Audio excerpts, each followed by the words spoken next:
3, 2, 1. Here we go!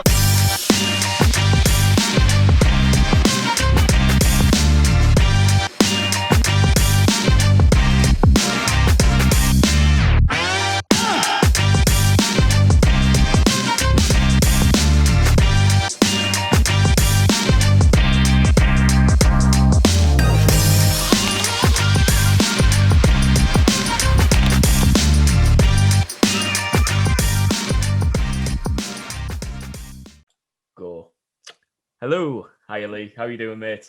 Hey mate, how are you? I'm well, thank you. I'm doing very well. So you are pretty much the first person that I've really spoken to. I know that we've done an event in the past, and you came on and you had a speaking section there, a good 20 minutes. But you know now it's time to really have a good sit down and chat with one another. So, do you want to just introduce yourself to people who might not know you? You know, let us know a little bit about who you are and, you know, what your business is and how you're getting along during the big pandemic. Yeah, of course, mate. Yeah. Okay, cool. First of all, I'm just going to turn my volume up. You've got to bear with me, mate. I've explained to you as well. I'm not the best on technology. There we go. I've got a new is it an iBooker or something like that? I've got this new computer by Apple. I don't know. Yeah, I like the camera quality. It's looking good, so. Thanks, bro. I don't like that in the background, though. What was CJ? So my name's Lee Flanagan. Yeah, my name's Lee Flanagan. I own a company, or I'm lead bespoker. That means I'm part of the leadership team at Bespoke Financial Group, financial services company based in Middlesbrough.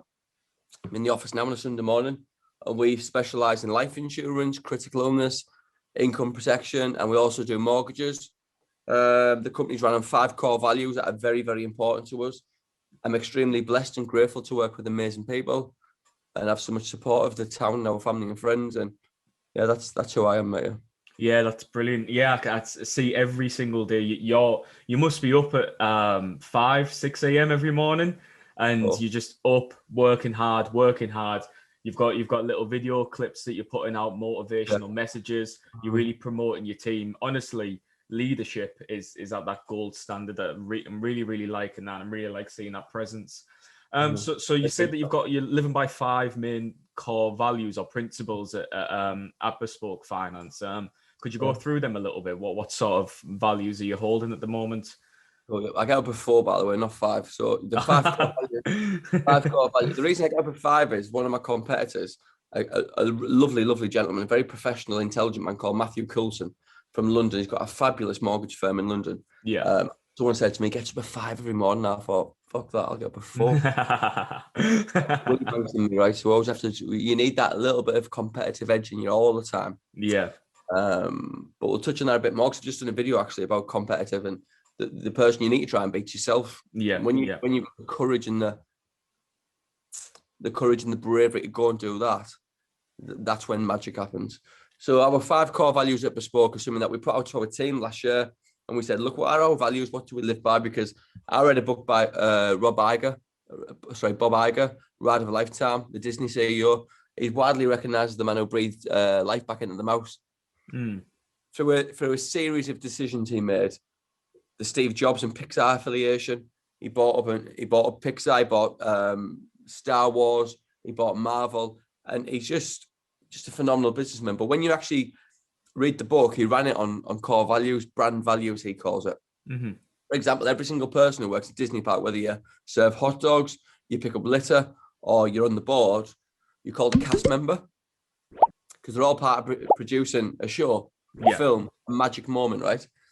And I thought that's really Disney. You know, we sell life insurance in Middlesbrough. So we're all called bespokers. There's no such thing here as principal or CEO or managing director. I listened to the talk that you guys did, you know, when I was lucky enough to come on. Some of the ones I liked, some of them are just dickheads, no offense. And so there's proper dickheads in Middlesbrough and in business on LinkedIn anyway, who are CEO, managing director, principal. I'm thinking, like, how egotistical.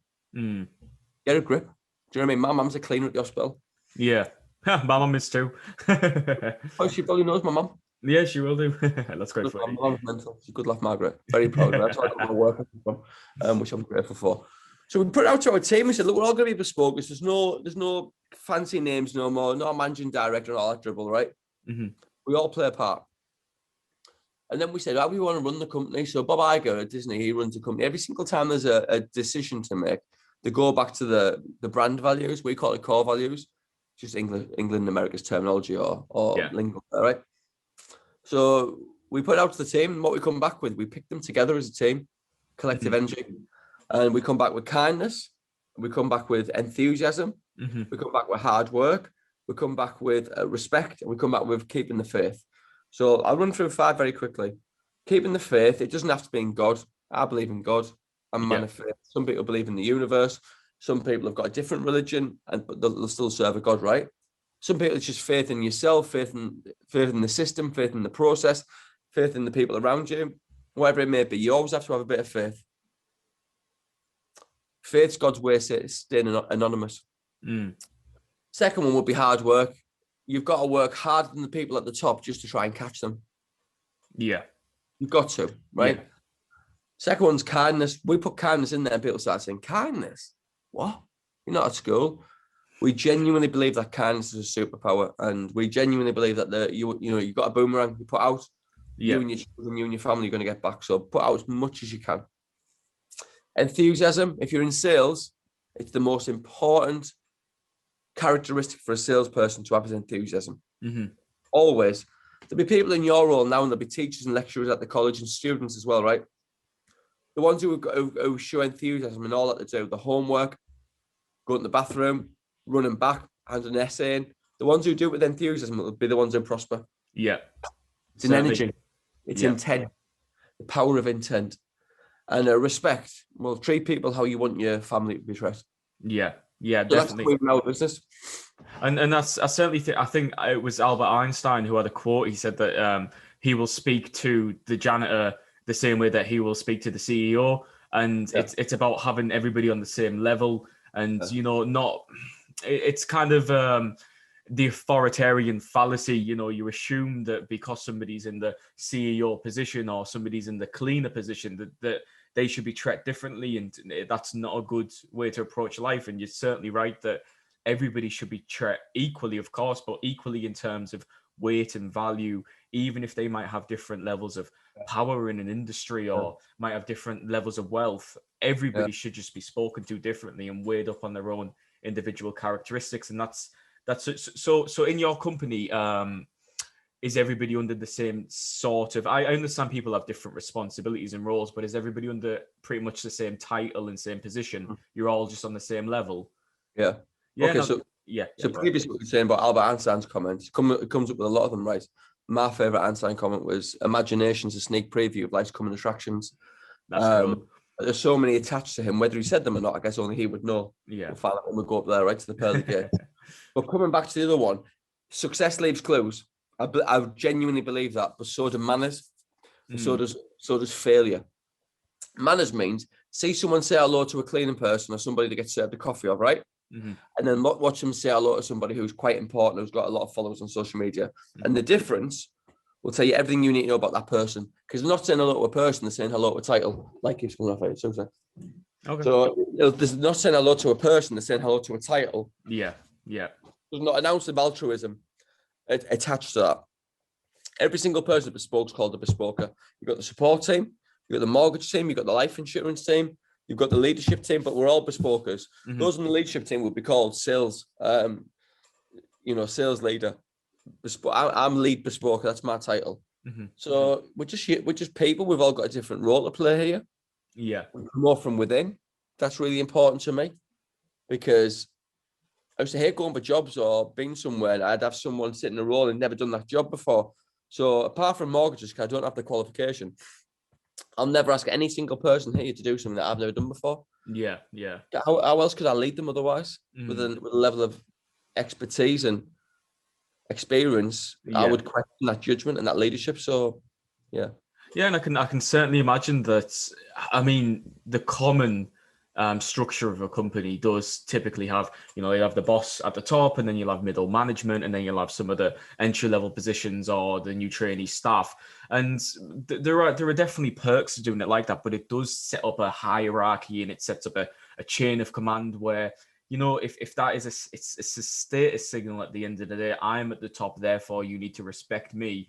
more than somebody at the bottom. And, you know, if you can lead a group of individuals where everybody's on the playing field and everybody's treated with respect and equality and everybody's been given the same weighted value, then that's a team. That's more of a team to me than structuring this pyramid and this hierarchy of how it used to be. And yeah, I think that there is certainly an element of status or ego that comes from that, and wanting to be treated differently or spoke to differently.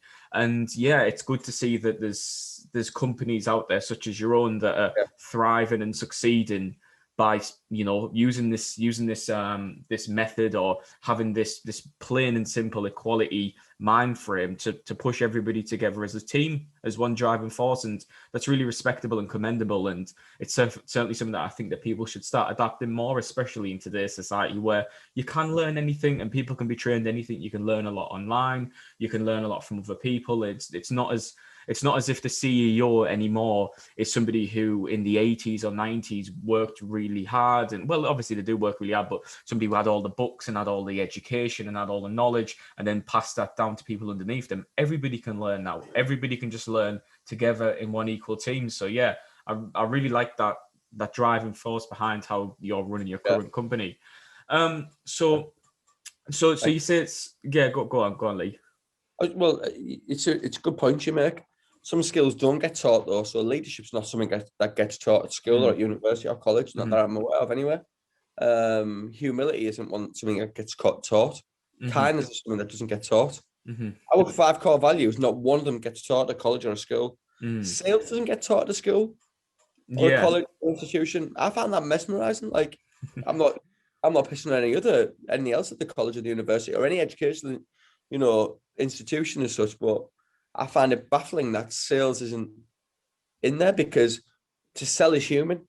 It's a human instinct to sell. You sold me from the podcast on a Sunday morning. I sold you to do it at 11 o'clock instead of 1 o'clock. Exactly. The Starbucks lady just sold me to put some vanilla in my coffee that I didn't really want. It's a human instinct to sell constantly. In every single interaction we do, there's a game of leverage. So to sell is human. So we should have in our educational system leadership, studying great leaders and the traits that them people have. 100 million% should be out there, because we've got to lead yourself. You've got to lead your own life. You've got to lead your family, your friends. And all the answers for the future, I genuinely feel, are in our history. We just need to have a look at them. What do you think? Elon Musk, the first person to invent a car? No, probably not. Do you understand what I'm saying though? Like, there's always, you can always go back in history to see. It was an Italian man who invented the telephone, wasn't it? Well, sorry? Was it an Italian man who invented the telephone? I'm not too sure. It's Alexander Graham Bell. I think he was American. I'm not entirely sure. I think Graham Bell was American. Was he really? All right, okay. Maybe there you go. I got that part wrong. I apologize. So, give us a bell. Is that where that term come from? It might be, actually. Yeah, it makes sense if it does, because he had the Bell Company. I think he ran off the back of Morse, who was telegrams and Morse code. You know, the dots and the dashes. I think that Alexander Graham Bell ran off the back of that and transformed the electrical current systems in the US across telegraph wires into audio messages. So he sent one. I think it was between California and New York. I'm not entirely sure though. But he was the first person to ever have a phone call and not sarcastically go, hello. He'd be the first guy to do that. We'd certainly say Steve Jobs wasn't the first person to invent a telephone. So I think exactly everything in our future, we just need to look at our past. Success leaves clues, so does failure, so do manners. But we should be teaching these things. 100 million%. Sales are the best sales performers in our company. And by the way, I'm so proud that a firm from Middlesbrough is the #1 protection broker in the UK by a million mile, by the way. That's not being rude, just by a long, long way. And not just on results and scores, on ethics, on morals, on principle, on quality, on aftercare, on humility, on pure skill level. And this is for my team. I'm not saying I'm all them things. We're way out in front. Way out in front. The rest of our so-called, they wouldn't even come close to us. But I think T-Siders have got a natural edge to selling. I think we're all edgy. We're all quite flash. We all like to look smart. We do. Yeah, I want to I'll tell you that. It's a small town, so the image is quite important. So status, sales can give you all them things. Plus, as well, you don't need education to do sales. So Teesside vibrant for great salespeople. I can name you 6 or 7 now UK legends, all from Teesside. I can name you double that from the northeast, UK based, right? But we should be teaching these skills because all the best people coming to us knew zero or very little about sales when they come in, certainly about this industry. And we've taught them through a process. Got to do more. I've got to do more in education, I feel, because like when I went to school, I think it was the ability to learning. Was what people once taught me, which is so important. But I wasted a lot of time myself chasing girls, playing football. But I played the recorder, the flute, Titanic, orienteering, Bunsen burn, algebra. I want the point. Yeah. What school did you go to? Archibald. Oh, you're around the corner from me over West Lane. Yeah. Yeah. Where'd you go secondary? Ackland Grange. Oh, Ackland Grange. Yeah, you're our rivals. I was Kings Manor. All right, yeah. But to be fair, the rivals Kings Manor, the whole Garth, you know. Yeah, of course. I don't know how they managed to put that up for so long. 2 schools next to one another. It's crazy. Well, yeah. I was just saying, David, so I live on the same estate as the old Kings Manor now at Ackland Hall, so God bless him. I didn't know there was an old Kings Manor. The old Kings Manor or the old Ackland Grange, did you say? Yeah, the old Kings Manor was Ackland Hall. Was it? Oh yeah, it was. It was, wasn't it? Oh, that's I forgot about that. Yeah, because they moved over and then was it Boyton and the Hustler? I believe so. That's 2 estates now as well. So yeah, that's crazy. Yeah, but yeah, going back to school, I think that there's certainly a lot of things that that the education system kind of leave out, and like finance is one. For I had to teach all my own finance. You know, I had to read books, and I had to go online and look stuff up, and I feel like there's an expectation to some degree for schools to parents. I feel as though there's an expectation in schools that your parents will pick up on the stuff that schools leave out, when you know that's not really true. Like, especially if you've got a parent who might not be good with money, or might not be good morally or ethically, or if you've just got a problematic family. I feel as though schools leave that out, and they can leave out a lot of things, like you say, leadership. They can lead out morals and ethics to some degree. You know, there is a push and an onus to be polite, speak when you're spoken to, respect the authority, but that's completely different to being a nice person or being kind and your P's and Q's. And there's a lot to learn now online, but that is a cop out for the education system. And it was an even bigger cop out if you go back 15, 20 years ago, before the advent of the internet. I feel as though there's a lot of stuff that the education system is just unfortunately either omitting or missing out on. And then you have to ask yourself, what is more important to teach a child? Is it more important to teach them biology, physics, and chemistry, or religious education? Or is it more important to teach them leadership skills, sales skills, finance skills? Because there's only a certain amount that you can fit in someone's head. And, you know, I think that the curriculum can use a change and a pushing towards those directions, certainly. Biblical is really important. RE is really important. Of all the subjects I learned in school, history or RE was them. Were probably the ones I fucked about in most, but were definitely the most important, because, not to try and convert anyone, but, you know, biblical context usually teaches you right from wrong. And there's a lot of lessons amongst the Bible where nearly every single book in the world, all of our thought process, even our legal system, pulled from the Bible, right? So every single thing that we will learn from this high going forth, whatever religion, whatever country you're in, would be led from your God or your base religion. So that's important. But I mean, I'm not into sort of, I left school when I was 15 and I've done nothing since then. So, but I think it's now easier than ever to sort of educate yourself to learn. It's becoming quite a cool thing to do, isn't it? Like, I put a quote on yesterday, a book review on about The Alchemist, which is my favorite book ever, apart from the Bible. That's great. But like the content, the engagement went through the roof. People have got a hunger to learn. People have got a hunger to want to. We live in a society now where anything's possible. You can dream big dreams. You can go and open a business like that. You don't even need a premises. You don't even need stock anymore. Or money to start a business. You can just set yourself up on Deliveroo or Just Eat. and do a pick and mix business, like, you know, a good friend of mine's daughter's just done, 17-year-old.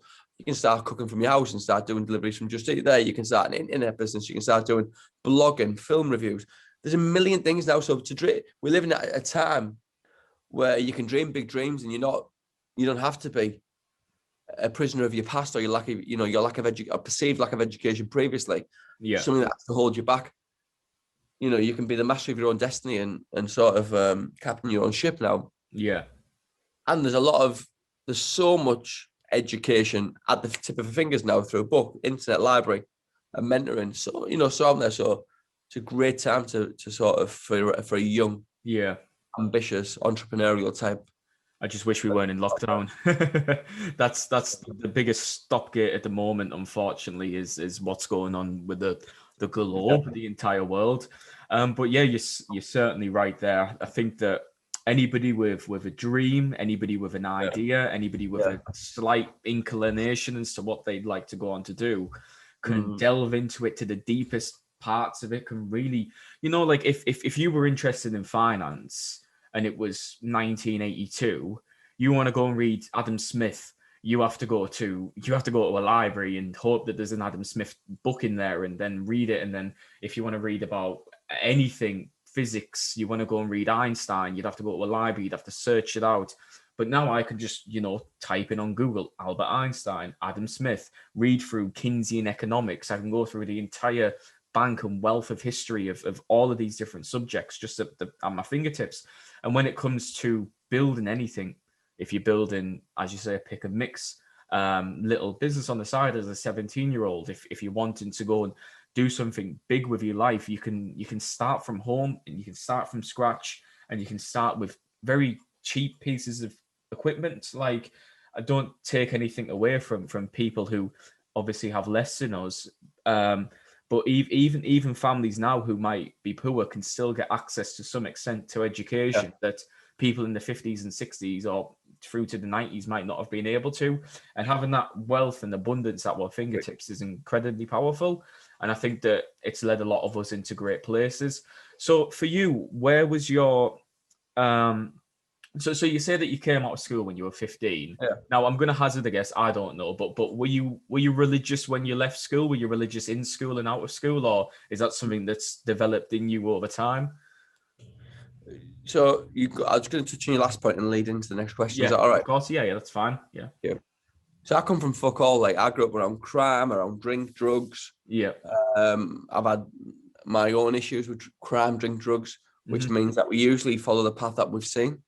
Heroes upon my estate would have been like plague of gangsters and drug dealers and so-called hard men, right? Yeah. So you follow that path. I was very lucky and fortunate enough to try and have a football career. I went to Hull City when I was 15, 16-year-old for 2-3 years. Had a fantastic time. Come home, got a job in a warehouse, and I played local football before leaving. You know, we read The Alchemist, like Santiago's journey, finding life's destiny, finding your purpose in life. Mine was my children to find this path that I'm on right now. And who knows what'll go in the future? God does. Did I? You've asked that question. I've looked out the window. I'm looking at a church right now, and the signs are always there, right? As you look around. Was I a man of God? Well, my gran was deeply religious. My nana was deeply religious. God bless the souls. May they rest in peace. And we're from an Irish family on both sides. So Irish Winniebanks and West Lane, it's a very religious, old-fashioned area. Our school, certainly Archibald, was very, very, very assembly every morning, prayers every single day. It's drilling you from a young age. Did I follow it? Have I lived the life of a monk? No, definitely not. Definitely not.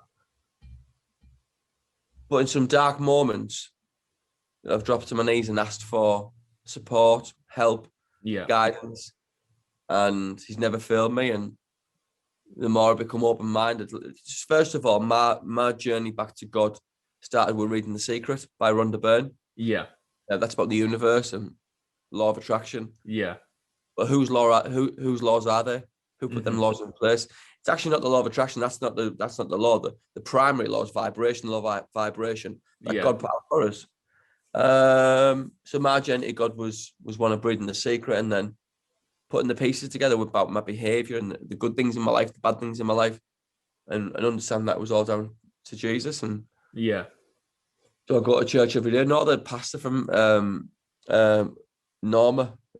She's a Chinese lady, I believe, and she's from, I don't really cause offence saying that either, but she's from church behind me, St Mary's Church. She emailed tonight saying come to church today, and I couldn't because I was doing this. I haven't lockdown, but I could zoom in. Yeah, so I think just going through, lockdown, I sort of found my faith. So lockdown for me was amazing, sort of connecting me with God. Yeah. Am I a perfect person? Hell no. Do I make mistakes more than any other person I know? The one consistent in my life, well, the two consistents in my life is dropping to my knees and praying every single day, morning and night. And me, I'm the consistent thing. So I need some form of guidance and some form of support because me, myself, making these dreams come true, being a brilliant parent, being the best person I can be, being the best in my industry of all time, because that's what I'm going for. Yeah. None of it's possible without God. Yeah, of course. Sorry to interrupt you there, mate. And anybody who's made it without God, right, made all these dreams come true, please write a book. I want to read it. I want to success leaves clues. And the majority of successful people, I don't know many atheists amongst them. I myself, growing up, I've always been kind of, I don't want to say cynical, but I've always been somewhat of a contrarian to an extent where I'd like to argue against stuff, and I think especially when I was younger, especially through my teenage years, I was a bit of a pain in the ass. I think my mum could tell me that as well. I wouldn't shut up about arguments, or I'd go on about different stuff that might have been of interest to me. And then I think as I've grown up and I've gotten older, and I've had experiences, it's fundamentally, to me, not possible to say whether or not there is a God or not. There's an old sort of thought experiment, and they say if you've got, there's a difference between belief and faith. So you can have faith in something, but having faith in something to exist is different as to whether or not you believe that something exists. Right. And if you put a door in front of me that said God exists and a God next to it saying God does not exist, and said which one do you believe will have an entrance and which one will be a brick wall, which, if you had to say which one do you believe, not have faith, which one do you have to believe, I would believe that there is something through the door for God. Because for me, if you look in any aspect of nature, if you look at anything to do, it's like, have you heard of the watchmaker argument? No, it's a very famous argument from a man called David Hume, I believe, who was an old 18th, 19th century philosopher. And the watchmaker argument was essentially, if you were walking through a desert, a vast arid desert, and you stumbled across a watch on the floor, and you picked it up and looked at it with its ticking hands, its intricate battery, its cogs in its mechanisms, its silver bracelet, you would look at that watch and you would say it for certainty that was created by a human. There has to be a creator for this watch. It just goes without saying. So why do we walk past every single day sunflowers, humans, trees, and the grass in the sky with incredibly complex mechanisms, more complex than a watch could ever be, and look at that and not say that must have a creator? That's just random dust or random cosmic energy that's scattered from billions of years ago through time, and it just doesn't fit well with me. And that argument sticks out to me. The idea that if we look at the watch and say there must be a creator, we have to look at the universe and say there must be a creator too.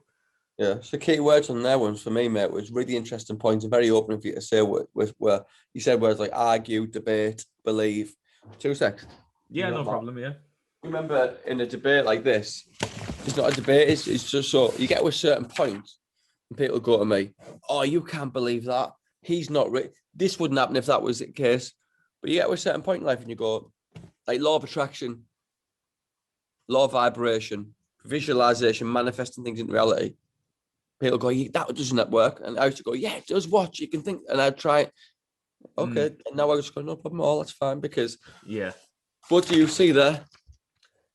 I can't see it very well. It looks like a cylinder, or is it a music note? Is that a music note? It's number 6. Oh, is it number 6? Yeah. It's not. It's number 9. Number 9. Ah, yeah. It's about your perspective. You The see it. The B, it's a cue. It's a music note. I've never heard music note before, but the reality is, if I come around your way thinking, going, all right, now I understand what you're saying. Yeah. And you should never ever argue with an idiot, because if someone goes past, they might get confused which one's which. Yeah. Now, if someone doesn't believe, then that's fine. No worries. I don't believe in the law of attraction. All right, no problems. Yeah. I don't believe in God because of this. Okay, that's fine. So science says, show me and I'll believe. Faith says, believe and I'll show you. Yeah. But it's just a quirky quote that, and until you actually live it and go, you know what? I believe that I'm a good person. I believe you've got to live in the pretense that I'm married to my dream woman and we have a fantastic loving wife. I've got a great relationship with my children. Yeah. My children are healthy and happy. They've all got their own beliefs. They've got their own ethics, values, aspirations, ambitions. Yeah. No, I heard that before. Once you get to a certain point, you go, you know what? What's it? It's got nothing to. What's got people's opinion of you? I mean, what do you think when people think? People think you swear too much on the videos. All right, cool, yeah, because they're judging it by like their videos or what they would put out. People are saying that they don't like this and they don't like that top. Okay, that's fine. Just don't wear that top then, or don't swear in your videos. That's a simple solution there. You shouldn't do that. Okay, no problems. I don't believe in this. That's fine, no worries. What's it matter? Because if everyone believed the same things, we'd all be minions, wouldn't we? And life would be quite boring. And music, food, cars, fashion, belief, television, music would all be so bland, it'd be unbelievable, wouldn't it? Yeah, we'd all be carbon copies of one another. Of life. Yeah, everyone's got entitled to have their own faith and their own process. And your faith now doesn't mean it doesn't have to be your faith tomorrow, because where you've been doesn't have to be where you're going. Yeah. And where you are now doesn't have to be your final destination. So your beliefs might change, and that's totally fine as well.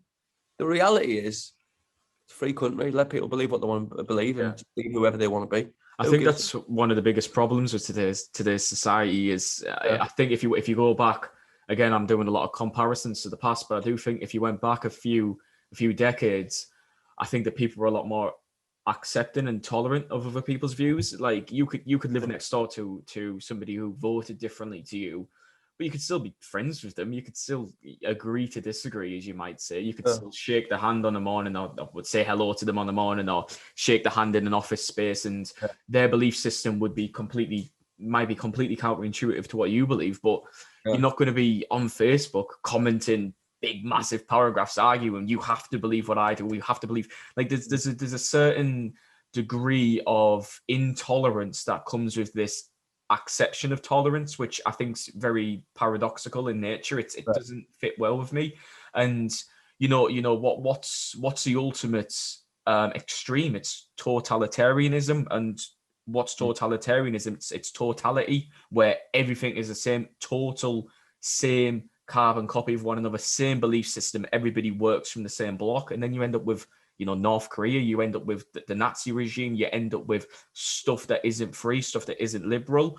And I think that I'm not saying that we're moving towards a Nazi regime, but I'm saying we're moving further and further away from liberty and more towards this bipartisan system where you've got one side that's very, very antagonizing to the other side, and it's very adversarial, and it upsets me. And that's why I try and stay off social media. It's why I try and stay away from religious or political debates that are going to be potentially aggressive or contentious with a sense of aggression. And that's why I think that these sorts of conversations that we're having now, my phone's on the desk, we're not together in the room, but we're talking to one another as close as we can get during the pandemic, and we're being respectful of one another. And I think that in its long form, I can sort of flesh out my points, you can flesh out your points. We're not on Politics Live or Prime Minister's Question Times with very small snippets of information. It is long form discussion, really getting our stuff out, and we're respecting one another. And I think that this is paramount in today's society. I really, really do. You think? I wonder if it's because you said about in the past people were more accepting. I don't know. There'd be a debate there as well because you would have, or not a debate, just a different point of view. I guess like Asian people, Black people, people of a certain sexual preference, fashion. People would probably debate that point, and it may be the point where we may be feeling a lot of I don't know, negativity or bias or segregation, because we might be coming to the end of a certain cycle, and racism, homophobia, whatever it may be, might be the last dregs of that cycle of humanity, where we're coming to a new era now, and it might be a thing of, wouldn't it be wonderful in the future? What about going to total? Say that word again, please. Totalitarianism. I can't say it. I've had my teeth done, so I can't say it. Yeah, that's fair. Like whistle. But you're right. I don't know if we'd reach that state, but wouldn't it be nice if every single person said, you believe what you want to do. You think what you want, eat what you want, do what you want, go where you want, wear what you want, be who you want. It's totally fine. Yeah. And it doesn't matter what the color of your skin is, what your hair looks like, your physical presence. It's all bullshit. It doesn't really matter. So just be yourself. Wouldn't that be utopia for society? Yeah. Well, that was Martin Luther King, wasn't it? Judge not by the color of my skin, but the content of my character. And I think there's been studies that have shown that back in the 60s, 70s, 80s, what we would concern ourselves with in terms of language specifically is people swearing. So, like saying fuck, shit, all them sorts of words, like those would be seen as taboo. Those would be seen as words that you can't say on television or in normal formal conversation. And the words that were seen as more acceptable would be slurs. And I don't know, I'm not going to say what the slurs are. We know what slurs are, but slurs were seen as more acceptable back, a few decades ago. People could just say them freely and there wouldn't be a problem. Or you go into the corner shop, they'd have a colloquial name for the corner shop. You can see where I'm going with this. But now the slurs are very taboo, which rightly they should be. We should not be discriminating against people and calling them awful names. And words such as, swear words that I can freely say on a podcast now, those have switched. There's been a paradigm shift between what is acceptable and taboo and what isn't.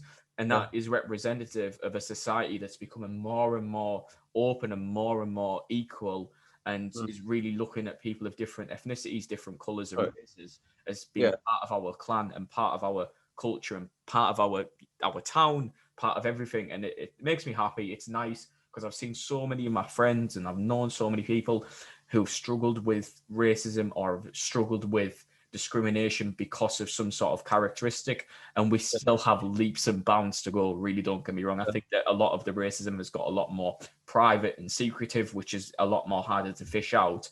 But when it comes to media and when it comes to mainstream social understanding, we've certainly came a long way, and that makes me very, very happy. Yeah, but you get you're right. So I'm from Winniebank, so it's a mixed bag. Is Winniebank. You get different religions, different ethnicity groups, people of different color. There's but you know what? Like, it's a very accepting area, and I'm from a mixed race family. My brother Nicholas and my stepsister Simone, their mum's Jamaican. Yeah, and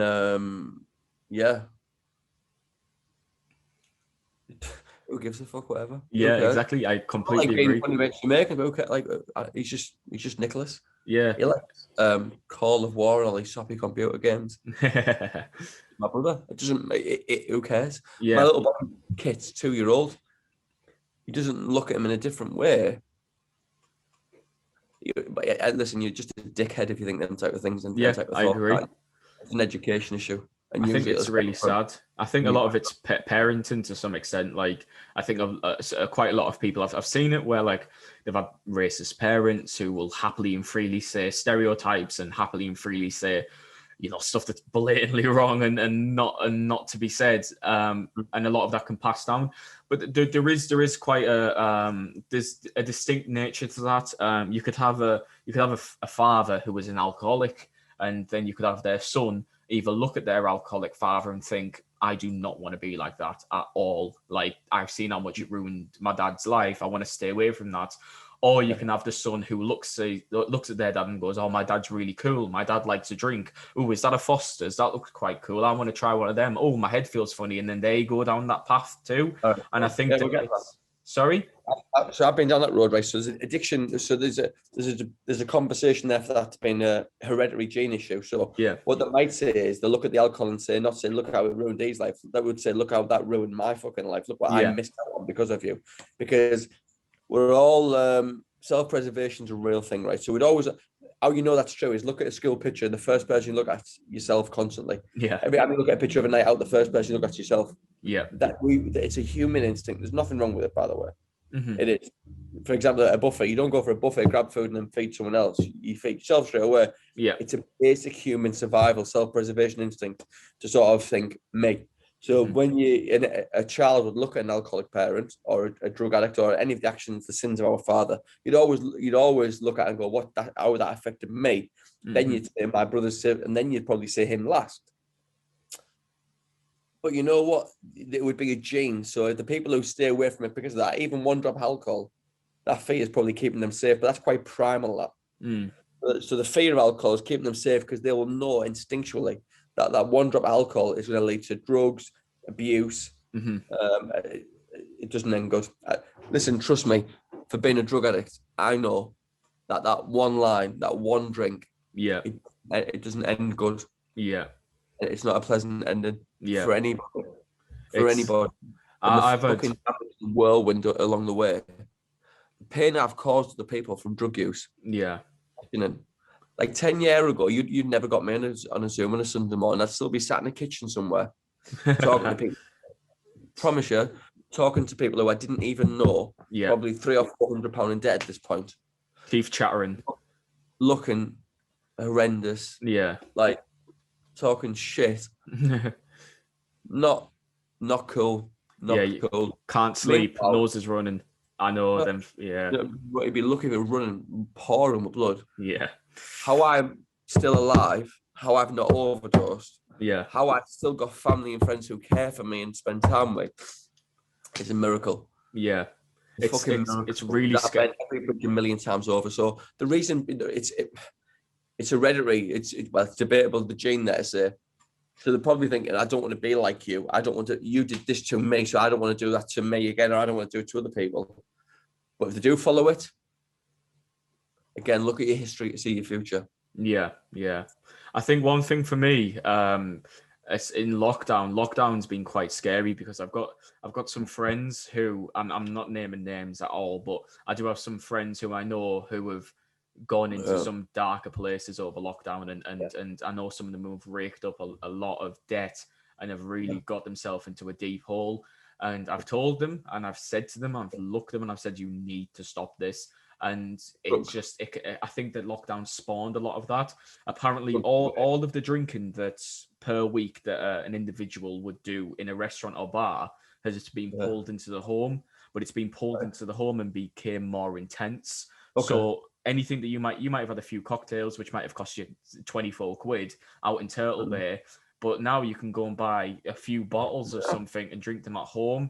And that's how people have started to have fun and entertain themselves, which is led to worse. Yeah. And it's quite scary. When lockdown first happened for me, mate, I went into, I'm not ashamed to say, like my first bit of lockdown, we started, Michelle, my business partner, said to me, go do videos, you can do this. And I hated it. Reluctantly, I started a video. There's human nature. You said, that helped.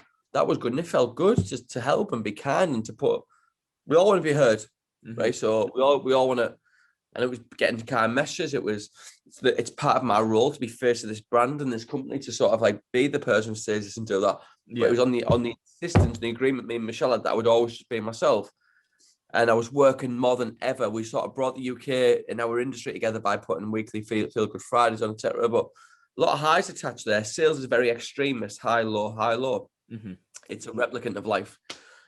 And near the beginning of it, because I couldn't see my kids because it was in lockdown and the crossing of houses and whatever bullshit I'd caused. Yeah. I had a night out that went into 2 nights, and it was drink and drugs. Yeah. just to be really clear, because I don't want to come in here and be like, you must go to church and you must get a degree and you must do that. I'm just me, right? Yeah. That's all I can be. I spent 39 and a half years trying to be someone else and failed pretty fucking miserably at it, right? But when I'm just myself, I'm just myself. Yeah. So I had a really dark session, bender, self-harming, whatever you want to call it, right? And that was part of my journey to God, because something happened then, whether it was hallucination or whatever it may be.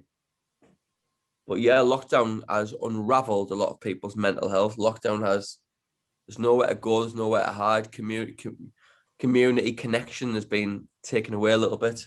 Mm-hmm. Like, this is not real connection. We're looking at each other, but I can't. Yeah. A lot of people say, I can only get 1 or 2 of our senses heightened here. Yeah. A lot of them being taken away, you know. Yeah. But yeah, so I fell off the rails very early and off the wagon within lockdown. And it was a very dark evening and night. So anyone who has an addiction or a substance problem, I feel would have felt a very dark part of that problem throughout lockdown. Sitting at home by yourself, dangerous, man. God bless. Yeah. No, I agree. I've dibbled and dabbled here and there. My biggest problem was smoking weed. It was just 13, 14 I must have started, and I only stopped like about a year or ago. And the fog, I know some people thrive and live so well off it and can do it every day and still be on the top of the game, and God bless them people. They really, really are doing well for themselves, fair enough. But for me, the mental fog and the anxiety that came with smoking, and then I ended up romanticizing it. So when I wasn't high, I think back to times when I got high in the past and it was really fun. And I was stoned with my friends and we were watching the UFC and we were having a laugh and it was really fun. And then I'd be like, oh, I need to smoke. So I'd go out and get a bag with my friends and we'd have a smoke. And then I'd just feel weird and I'd feel comfortable and I couldn't stand still properly. And then I'd just want to go home and I'd lay in bed and I feel cold and I think, what am I doing with my life? And then I'd have the Jamaican hangover and I wake up and I'm all eyes crusty and I can't do any work. And I'd cut it all out because I had a bad period just before Christmas and it was just rotten and I just hated it. So I just cut everything out and I've went health, nutrition.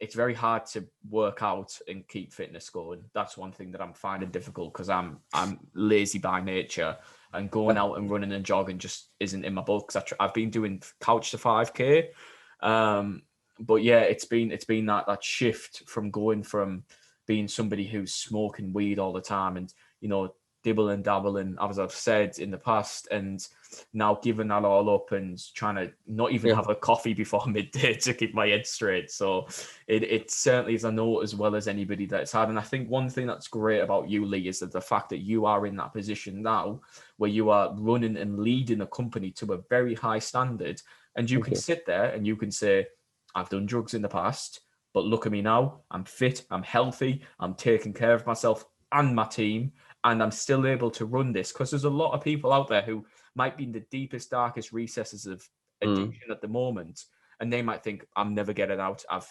paved my path and I'm never getting out of here, and I can never be in a good position ever again. And then they can look at you and say, if Lee done it, why can't I? Why can't I get there? Mate. I do appreciate what you're saying, right? Thank you. But they all have just like business is full of shit. Yeah. Business people are full of shit. The Middlesbrough business community in Click, I call them the croissant and latte crew. Unless you fit in with their image of what a business person should be, and you turn up their business meeting and backpat. Yeah. They're full of shit. Like, and I don't want to be associated with them. So often in life, we spend so much time trying to conform. It's quite primal to keep safety within numbers. Yeah. That we want to conform. We want to be part of a group. We want to fit in. Grease the T-bird, right? But then we spend all of our time admiring those who dare to be different and those who stand out, those who be unique and embrace the uniqueness, right? Yeah. Work that one out. So I'm one drink, one line away, one mistake, one spoken word away from everything spiraling away. Yeah. I'd still be late. I've still got a honey, who's my little princess. I've still got Kit, who's my little prince. I'm still me. All this business stuff is just bullshit. I've been blessed. We've all been given a gift by God. Mine was to lead people and to sell.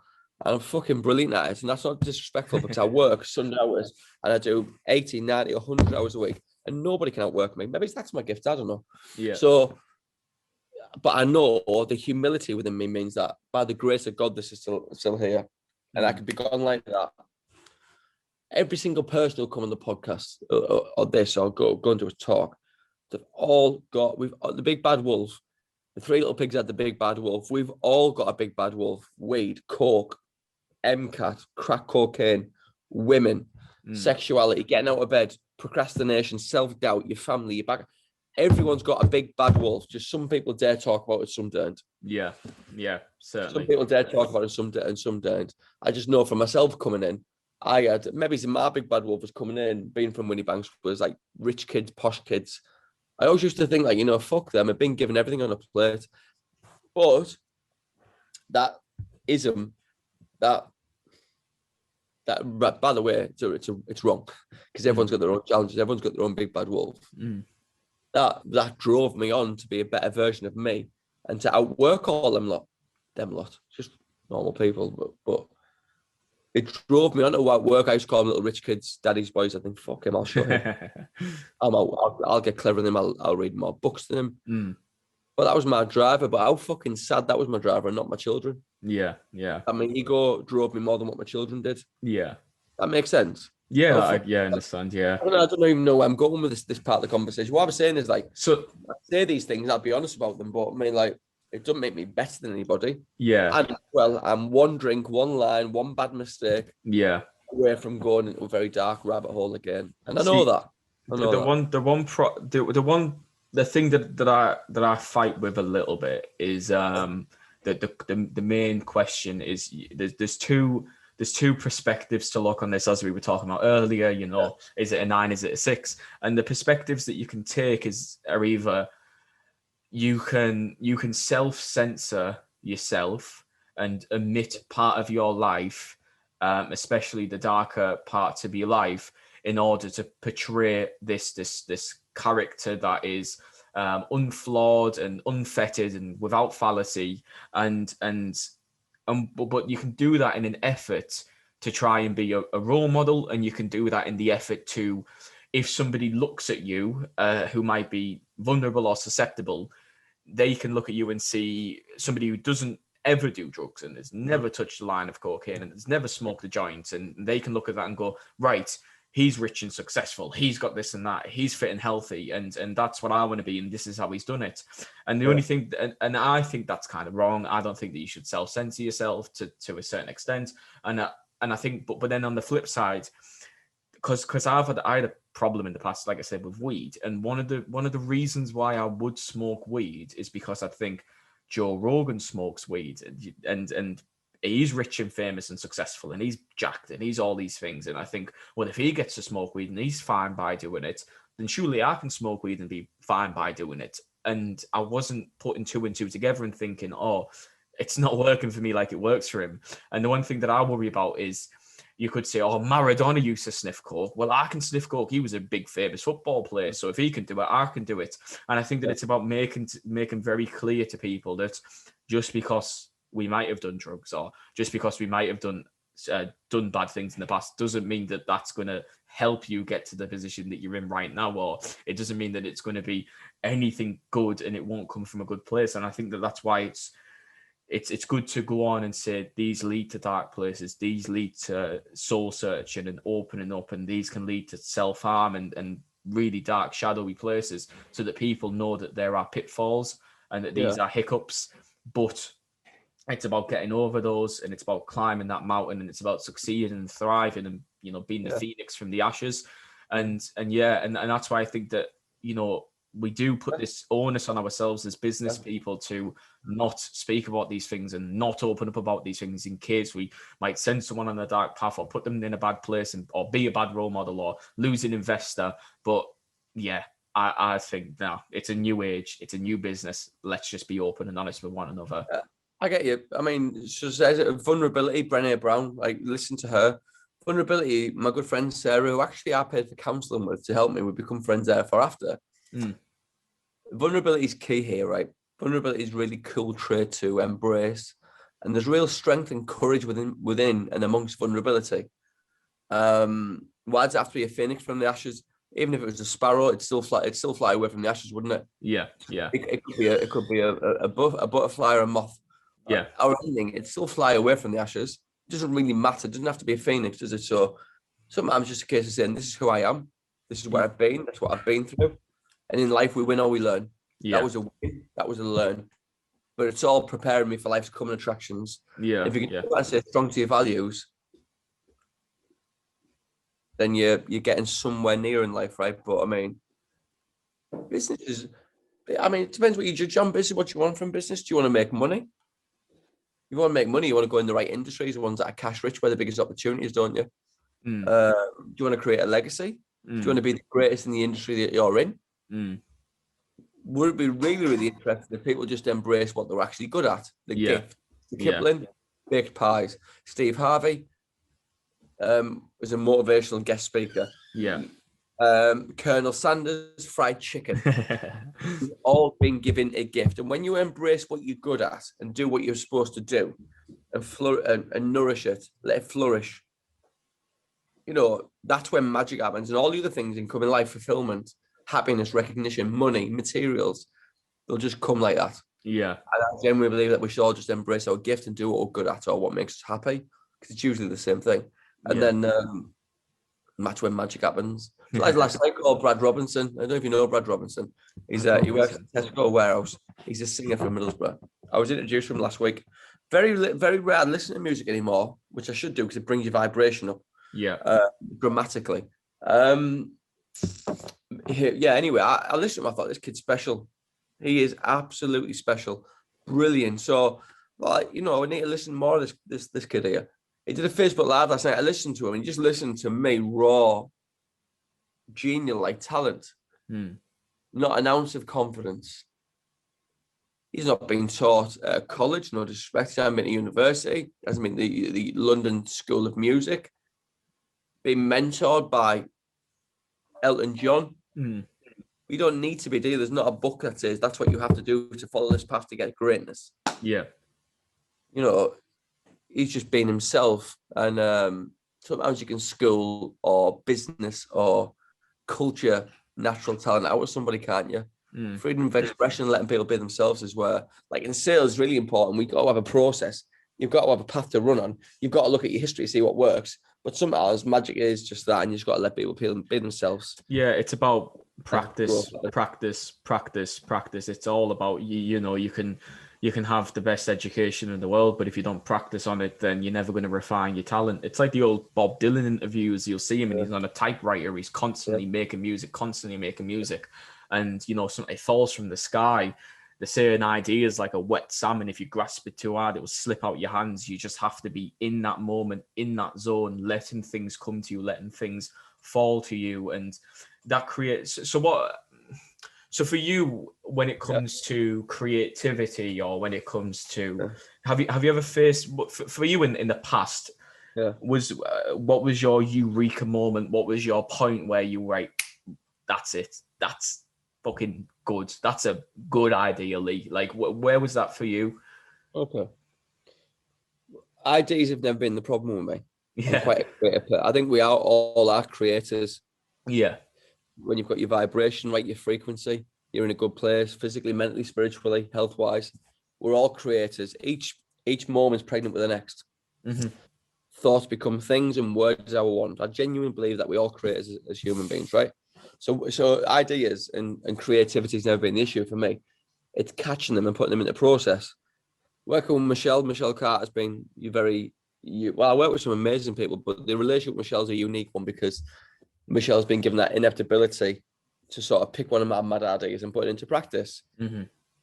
Ideas are great. I fucking fail every single day. There's a million ideas that I've tried and some really bad ones. But they're all good because the practice to get the right one. Like Michael Johnson threw 1,000 shots, but it's the winning one that counts, right? Yeah.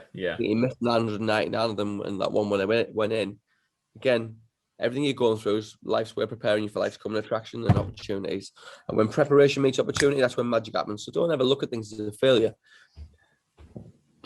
I come up with new ideas every single day. I'm constantly looking to be creative. I'm constantly looking to improve. I'm constantly looking to be new, original, and I've got a rebellious streak in me. So I want to do things a bit differently, and I want to change the way financial service and life insurance is done. And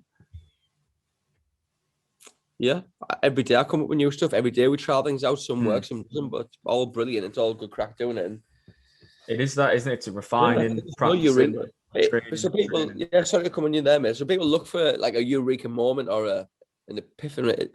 I can't say my teeth. Right. Well, I've lost a lot of lingo because my false teeth. So what happens is in life, people go, "What was your moment when it just clicked?" It's fucking bullshit. There is no moment. It's little bricks. Little bricks build a big castle. One brick doesn't build a castle. It's not one moment. That's just that. That's that one moment in your journey where you go, now I understand why. It's all been preparing you for that moment. Everything's been preparing you for that one moment. But that one moment's at the end of your life. Like winning the belt or winning the title, you don't go, I've done it. You've still got the rest of your life to live. It's not like it's just a watershed moment amongst your life where you look back and go, all that work, all that effort, all that dedication, all that sacrifice, it paid to fruition in that moment. But I've got the rest of my life to move on with. That's all. So there isn't, I believe that little bricks build big castles. We're a culmination of a million billion little habits and thoughts and process and words. All leads up to the next moment. And that was like I don't think there is a moment in life, but creativity, I encourage creativity. I think it's so important that we put as much out there as we can. And don't be shackled by conformity.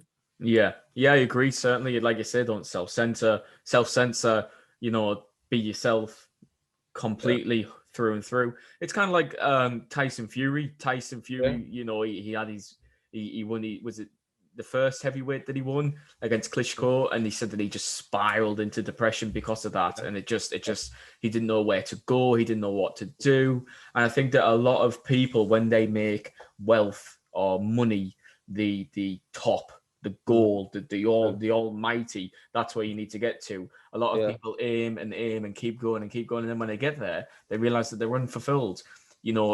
Some people are so poor, all they have is money. It's really one of those things where you need to understand where your values are and where they lay. And I'd just like to move on. On that one, money one's really interesting. Bob Marley said money's infinite. So if you're going to count money as your form of happiness, you'll never be happy because it's infinite, it never stops. Then you're talking about like perfection. People chase perfection. It doesn't exist. It's a fallacy. There's no such thing. It doesn't need to exist. Well, what is perfection? It's a path. Your perfection might be like hell. It doesn't really matter. Who gives a fuck? So chasing perfection and counting things by money, it's a soulless, winless, thankless task because it'll never, ever create fulfillment. It's a zero-sum game because ultimately, if it's like status, if you're trying to be number one, then there's always going to be somebody below you trying to get to number one, biting at your ankles. And you're being lonely at the top. It's one of those things, and the only way to go is down. It's a zero-sum game. It ultimately just leaves you unfulfilled and at the bottom. But I'd just like to move on a second to a bit, I guess, a bit more of a business conversation because it is a business podcast at the end of the day. So I'd like to say to you So I understand Little Bricks has been running for around 6 years now. Is that right? Little Bricks? Well, I don't know. It was just something that we've always said within the office. And Little Bricks, £10 sales, £100 sale, Little Brick.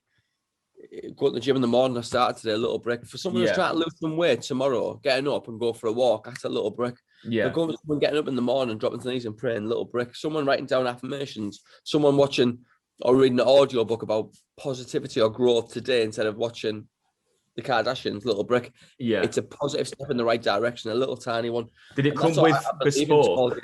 Oh, sorry. Did it come? So when you incorporated Bespoke Finance, were you already, was Little Bricks the idea, the motto? No. Was that not there at the beginning? Little Bricks probably come along about a year or two ago. It was just something we said.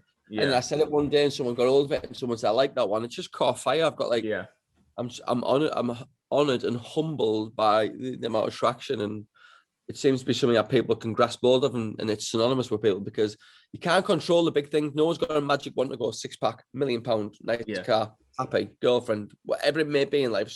status. But what you can do is go, ping, I'm going to eat a salad instead of a Yeah. KFC. What I can do is, instead of sitting here slouching, I'm going to go for a walk. Yeah. Instead of watching the Kardashians, I'm going to listen to The Secret. Yeah. We all can control the little things. It's the big things that unnerve us and catch us and phase us.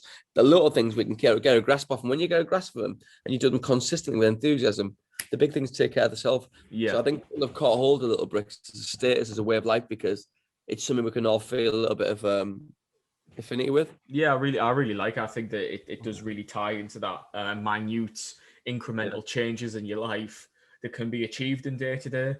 Agree. It's not about tomorrow having the 6-pack. It's about today having the salad, or doing 5 push-ups today, then 10 tomorrow, whatever you can do incrementally. So with Bespoke Finance, where were you before Bespoke? Right. Then where were you when you thought, what led you into incorporating this type of into this type of industry? Did you have, because I know you said that you don't have a formal education in mortgages, or I'm not sure with insurance, but was there some, has it always been something that you've looked into, or is it something that arose a bit later in life? Okay. I left school, went and played football, come home, had a beautiful little girl called Honey, who's my absolute world, still is. I adore her, she's my hero. Yep.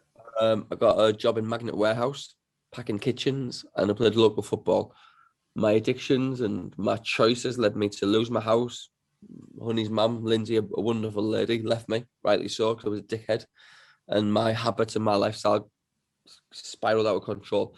And then met a lady called Janine, she's a very special person. And a little boy, Bailey, who me and Honey took on and sort of,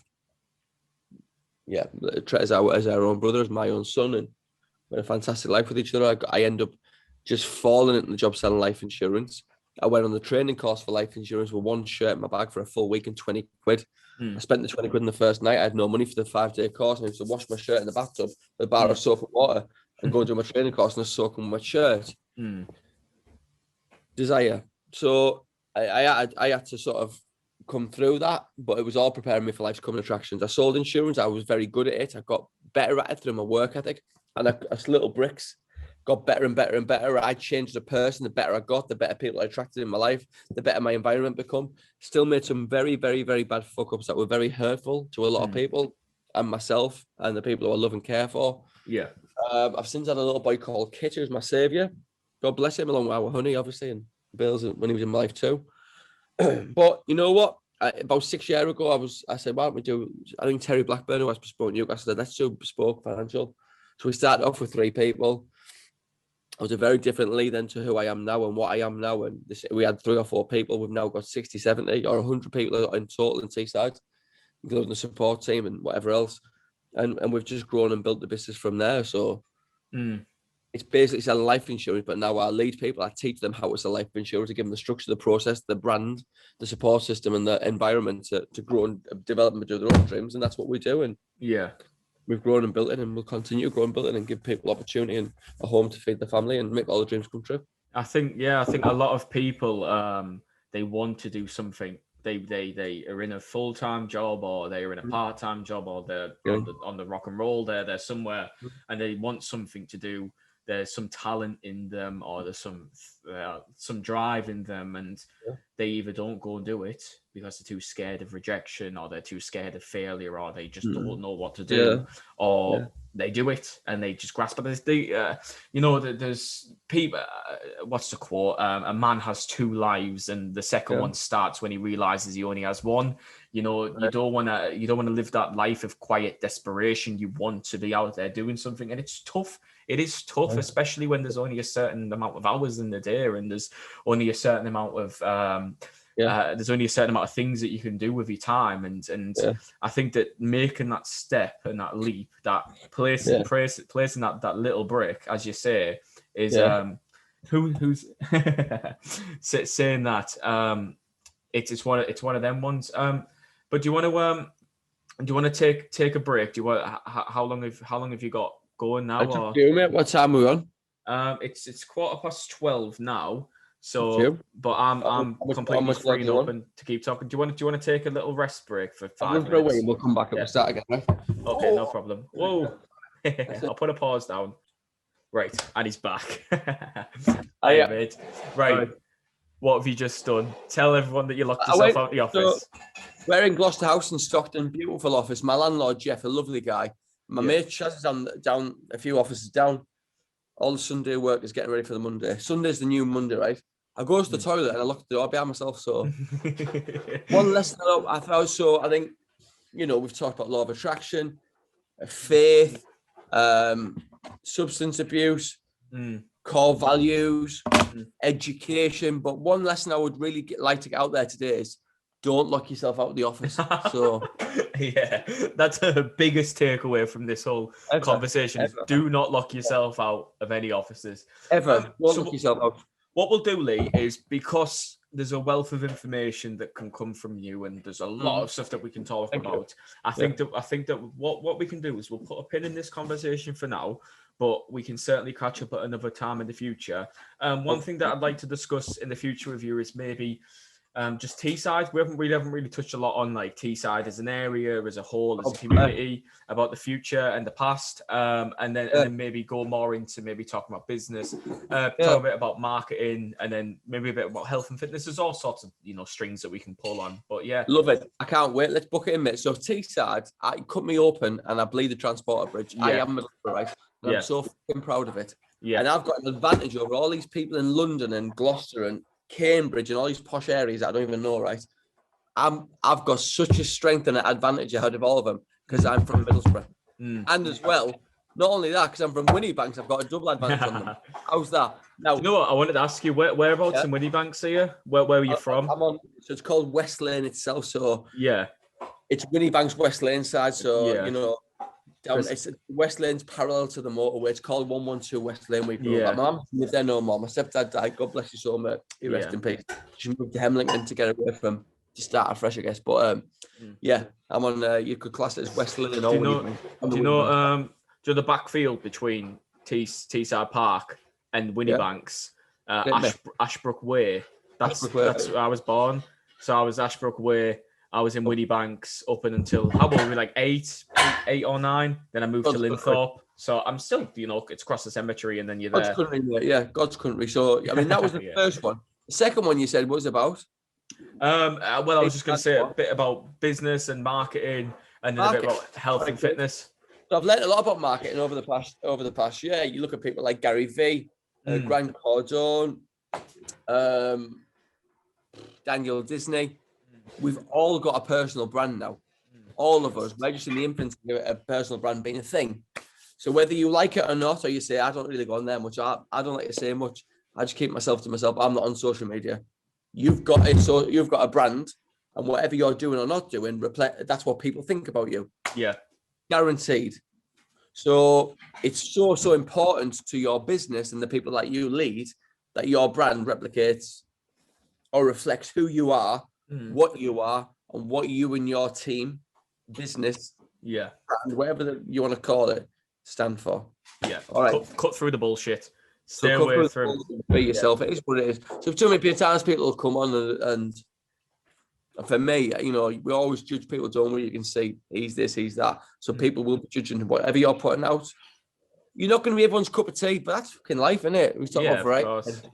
Alex, I'm excited for that one, mate. I think you're doing a great job. I think you're a good lad. I'm sure I've spoken to Mum before. I know she is, but I think your family should be very proud of you. Thank you. You speak openly. You're decent. You're very well educated and well mannered. And good for you. Good for you. I hope you know what? I've got a lot of respect for. Thank you, Lee. I really, really appreciate that. And likewise with you. You're a role model in the community, and I really appreciate what you do for everybody. So we'll put a pin in that, Mr. Lee Flanagan, and I'll see you again at some point. So thank you very, very, very much. Thank you so much, mate. Have a great Sunday. Thanks, everyone. Thanks, God bless. Bye-bye. Bye. Thank you. Bye.